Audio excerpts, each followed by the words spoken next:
उत्पत्ति की किताब अध्याय 17। वाचा का चिन्ह खतना। जब अब्राम 99 वर्ष का हो गया तब यहोवा ने उसको दर्शन देकर कहा, मैं सर्वशक्तिमान ईश्वर हूँ, मेरी उपस्थिति में चल और सिद्ध होता जा। मैं तेरे साथ वाचा बांधूंगा और तेरे वंश को अत्यंत ही बढ़ाऊंगा। तब अब्राम मुंह के बल गिरा और परमेश्वर उससे यूं बातें करता गया, देख, मेरी वाचा तेरे साथ बंधी रहेगी, इसलिए तू जातियों के समूह का मूल पिता हो जाएगा।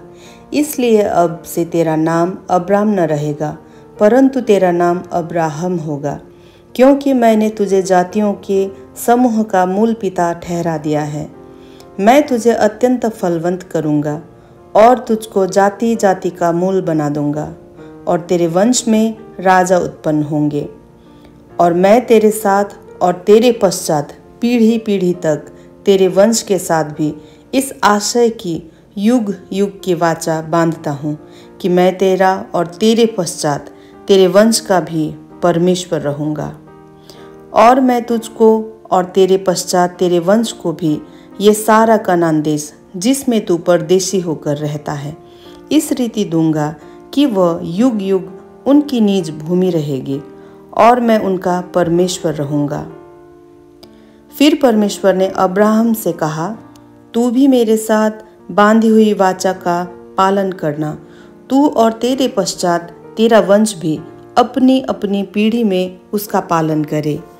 मेरे साथ बांधी हुई वाचा जिसका पालन तू और तेरे पश्चात तेरे वंश को करना पड़ेगा, वो यह है, तुम में से एक एक पुरुष का खतना होगा। तुम अपनी अपनी खलड़ी का खतना करा लेना। जो वाचा मेरे और तुम्हारे बीच में है, उसका यही चिन्ह होगा। पीढ़ी पीढ़ी में केवल तेरे वंश ही के लोग नहीं, पर जो तेरे घर में उत्पन्न हुआ हो अथवा परदेशियों से रूपा देकर मोल लिया जाए, ऐसे सब पुरुष भी जब 8 दिन के हो जाएं, तब उनका खतना किया जाए। जो तेरे घर में उत्पन्न हो अथवा तेरे रूपे से मोल लिया जाए, उसका खतना अवश्य ही किया जाए। इस प्रकार मेरी वाचा जिसका चिन्ह तुम्हारी देह में होगा, युग युग रहेगी। जो पुरुष खतना रहित रहे, अर्थात जिसकी खलड़ी का खतना न हो, वह प्राणी अपने लोगों में से नष्ट किया जाए, क्योंकि उसने मेरे साथ बांधी हुई वाचा को तोड़ दिया। फिर परमेश्वर ने अब्राहम से कहा, तेरी जो पत्नी सारै है, उसको तू अब सारै न कहना, उसका नाम सारा होगा। मैं उसको आशीष दूंगा और तुझको उसके द्वारा एक पुत्र दूंगा, और मैं उसको ऐसी आशीष दूंगा कि वह जाति जाति की मूल माता हो जाएगी, और उसके वंश में राज्य राज्य के राजा उत्पन्न होंगे। तब अब्राहम मुंह के बल गिर पड़ा और हंसा, और मन ही मन कहने लगा, क्या 100 वर्ष के पुरुष की भी संतान होगी?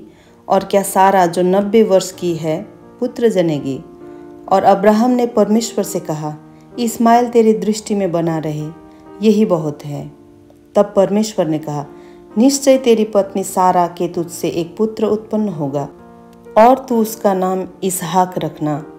और मैं उसके साथ ऐसी वाचा बांधूंगा जो उसके पश्चात उसके वंश के लिए युग युग की वाचा होगी।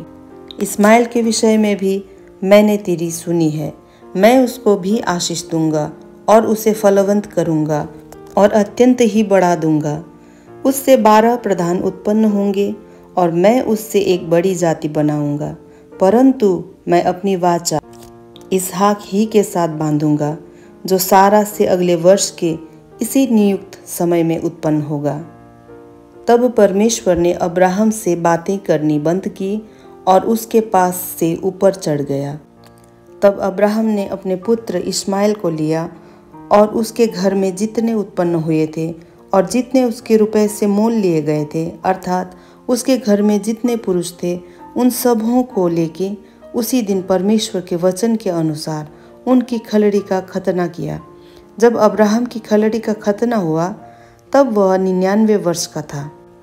और जब उसके पुत्र इस्माइल की खलड़ी का खतना हुआ, तब वह 13 वर्ष का था।